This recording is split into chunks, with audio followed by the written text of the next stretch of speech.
Let's get hypothetical for a second and say it's 10 years from now, you're married and you have 3 kids, and Zach, Clarissa, and Steven come up to you and say, hey dad, which one of you is our favorite? Can you imagine that? I know that I can, and I know that I'm gonna have to do that at some point. So I guess I'm just gonna start with the modern baseball albums by ranking them favorite to least favorite, even though I love all of them equally for different reasons. I know I'll have to do that with my kids at some point, so I guess I'll just start with the modern baseball albums, which is arguably even harder to do. Modern baseball is absolutely one of my favorite bands of all time, if not my favorite band of all time. They've released some great singles, some amazing EPs, they've done some great splits, but today we're primarily going to focus on their LPs, which they have 3 of, so it'll go 3, 2, favorite. Wait, before we start, I want you to go check out the Perfect Cast EP, arguably one of their most underrated pieces of work, if you have not yet, because it is so underrated, dude. Over the last 6 years in time,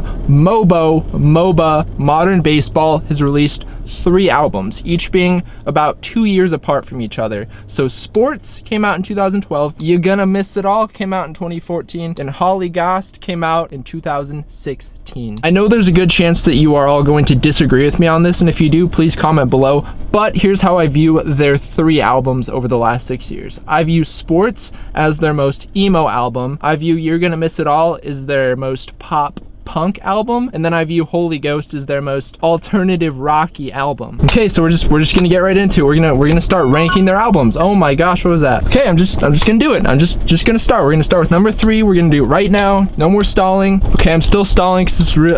Dude, I don't want to do this. Dude, why am I even doing this? Come on, man, we've been over this. It's for the views, you remember? Okay, you're right. You can do it. It's for the views. Just it's the views, dude. We're doing it for the views, okay? Just dislike the video right now. Come on, I know you're gonna disagree with this. Just dislike it right now, but watch the rest. Number 3, No Closer to Heaven. Dude, no, I know what you're doing. I know you're trying to get out of this. This is not, you're not ranking the Wonder Years albums, dude. You're ranking the modern baseball albums. Come on, dude. Fine, great, whatever. Okay, no, number 3, You're Gonna Miss It All. There, I said it. Guess I'll talk to you in a few months. I know that I'm swimming into some dangerous waters by putting arguably their most popular, successful album in the 3rd spot, but you have to understand, my mates, this is so freaking hard for me. I just want y'all to know that I love every single song on this album. I love Fine Great, I love Broken Cash Machine, I love Rock Bottom, I love Apartment, I love freaking, what else is there? I simply cannot stress enough how much I love this freaking album, dude. This album came out in 2014. It was basically the pop punk shot heard around the world. It was what put them on the map. It made them tour with the Wonder Years, Fireworks, Real Friends, Citizen, dude. This album absolutely blew them up, and every single song on this effing album is incredible, dude. Every single song, you're gonna be like, dude, why am I singing along? You're like, dude, I don't even know. That's what makes this album so great, is you can sing along to every effing song, dude, but it's still at number 3, and I hate myself for it. What makes this album shine so bright for me, just besides the amazing songs on the album, how catchy they are, the re-listenability, is just the balance that I feel on this album between Jake and Brendan, because with Jake, you got the kind of more lyrical, intricate, kind of almost technical songs, I don't know, and then you got Brendan Lukens, who can write the catchiest freaking bop in the entire world, and I just feel like out of all of their albums, this is the most balanced, because with Sports, it's like you got mostly Brendan. I know you got a little bit of Jake, then in Holy Ghost, it's split, but I feel like it's just not as balanced as You're Gonna Miss It All, and that's what really just draws me into this album, besides all the other amazing things that I've already mentioned about this album. Okay, number 2. I'm nervous to say this because I know that as soon as I say number 2, you're automatically gonna know number 1. You're gonna start judging, and you're gonna start hating, and I love you for that. I love you, dude, a lot. All right, I'm back. I had to go do something real quick, but where were we? That's right, number 2 on the list. Number 2 out of 3. Okay. The album that I've put in the middle is between Sports and Holy Ghost, and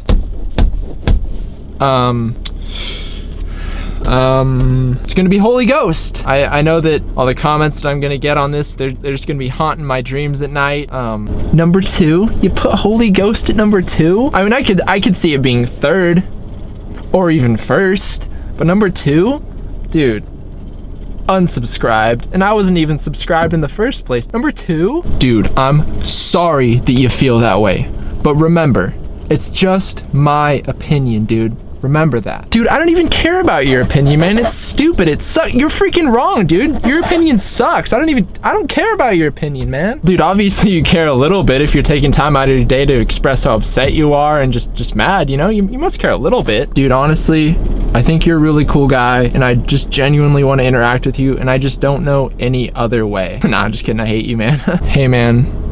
Thank you. But anyway, what makes Holy Ghost so good? Hold on, quick intermission, just really quick. If you ever wondered to yourself, if you ever been up late at night, been like, dude, I wonder how much water Nate can drink at one time, dude. We're about to find out.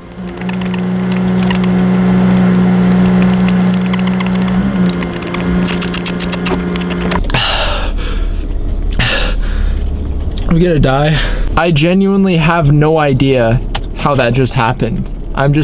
I'm probably just gonna die or throw up. But really though, what does make this album so memorable? Is it Jake's overly specific, detail-oriented lyrics? Is it Brendan's charisma? Is it the album artwork that makes it stand out? Is it I've narrowed it down to 3 reasons as to why I think I like the album so much, and well, here they are. Moment number 1 is the chorus in the final track of the album, Just Another Face by Brendan Lukens. The chorus in the song is absolutely incredible. It's so catchy. If you're watching this video, you know what I'm talking about, dude. Come on. This album and this song in particular is actually the reason, and actually the only reason why I decided to go to counseling. And you know, it's like, not trying to be over dramatic about it, dude, but that is the truth. Moment number 2 on the album is the absolute crescendo that happens in the song Hiding by Jake Ewald, track number 6 on the album. The song itself is just such a slow, quiet, beautiful build up to this just it's like stitch the gaps, you know, like, you know what I'm talking about, dude. That moment is just so freaking memorable for me. I still listen to that song every so often. I still listen to this album quite a bit, dude. Like, that is just so memorable for me. Go listen to that song if you never have right now, dude. Just do it. Third and final reason that makes this album so memorable for me is the transition between the first track, Holy Ghost, into the second song, Wedding Singer. And I know you're like, Nate, dude, who cares? A lot of bands have cool transitions. I know, dude. But Holy Ghost is just this beautiful, slow build of a ballad that is about Jake's grandfather dying. It's just about him processing that, and it just seamlessly transitions into the most upbeat song on the entire album. I would argue personally called Wedding Singer. It's like both of those songs are incredible, and the transition is just impeccable. Are there other pieces of the album that are extremely memorable, or bits and pieces that I absolutely love with all my heart? Dude, yes, of course. But I'm not about to make you sit here for 3 hours while I talk about all of it. Okay, dude, y'all already know what's about to happen. You know what I'm gonna say, so I'm just gonna say it.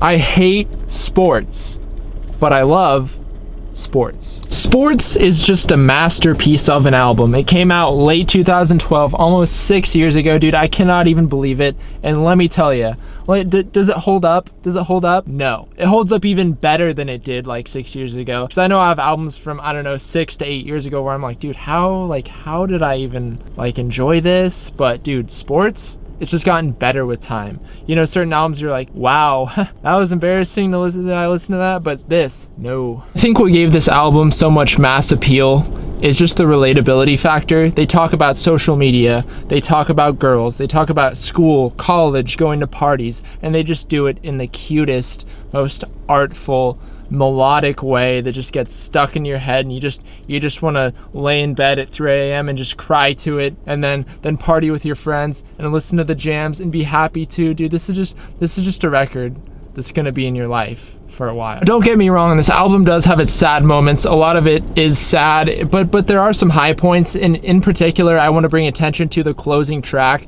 that I just feel like was the best possible way to round out this album. And the song is called Coals. It is by Jake Ewald. He is the one who sings in it, not Brendan. And he says, "I'm all right, and I'm always getting better." And that is just such a great way to just end such an emotional album. Just what a great note to leave that on, you know? So now that you have an idea as to why I like Sports by Modern Baseball so much, why it's at the #1 spot, let's talk about some of the high moments on this album. The moments that make this album this album. In the opening track of the album, Redo by Brendan Lukens, he talks about when to start from the top, maybe like a do-over. What the But the point is, each track in this album has something interesting or memorable about it, and I want to talk about each track just very, very quickly. It's not gonna be like 20 minutes or anything, but I love how in Redo, Brendan talks about when to go extinct like Triceratops, and how he loving watching movies. I just think that's so cute and just playful and intelligent, just the way that it's worded. It's just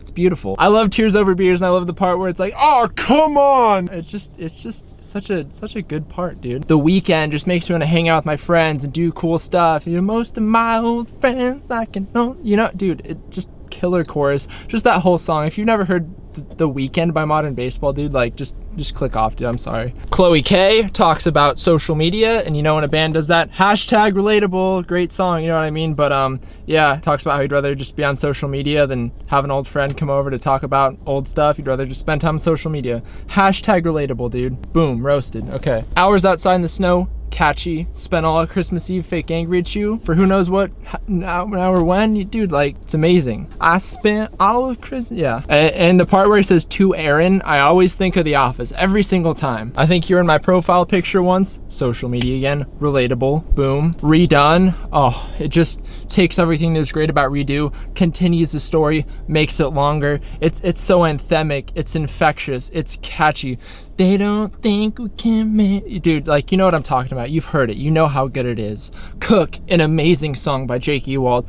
The lyrics are so interesting. They just make you think. And when he says, pull to the ground down the effing drain, dude, it's just... Oh, it just gets you, dude. It's just... See Ya Sucker's first line is, I reckon you grew up in a town that said reckon all the time. Dude, need I say more? Dude, come on. That's like... It doesn't get better than that, dude. Like, what a line, dude. Look Out is freaking catchy. Look out, I'm on a search of something. It's so good. He says, and that's the worst part, having to find someone new. And that is a difficult part in a relationship. And I'm talking about the part where it ends, where it's like, dang, dude. Got to start over from square one. And I guess that's the case even with friendships and romantic relationships. There's a point where it's like, okay, like I guess we're just not friends anymore because of a falling out, and like you literally have to start over and build up that relationship with someone again, whether it's platonic or romantic. Play Ball is just such an iconic song by Modern Baseball. It gives me an American football vibe for some reason. There's this video of them playing on the roof. Oh, these words were grown together, and it just reminds me of old Modern Baseball. He says, I love when the record echoes. It reminds me of the trees, and I don't know why, dude. I just feel that deeply. Don't ask why, dude. I just do. I don't know.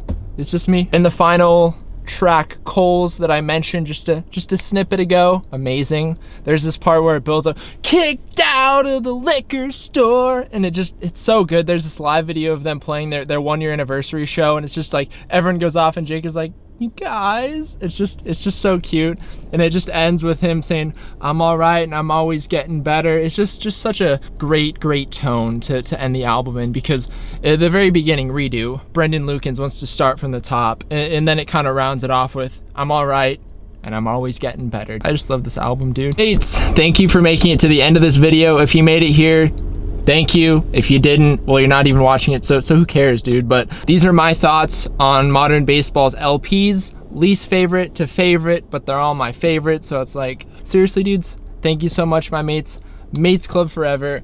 I have been Nate the Mate. I'm a freaking mate. At the end of the day, we're all just mates, you know what I mean? But make sure to subscribe if you haven't. It's literally free, and it's right there. So it's like, you know, but have a good day, my mates, and I'll catch you tomorrow. Thank you for watching this video.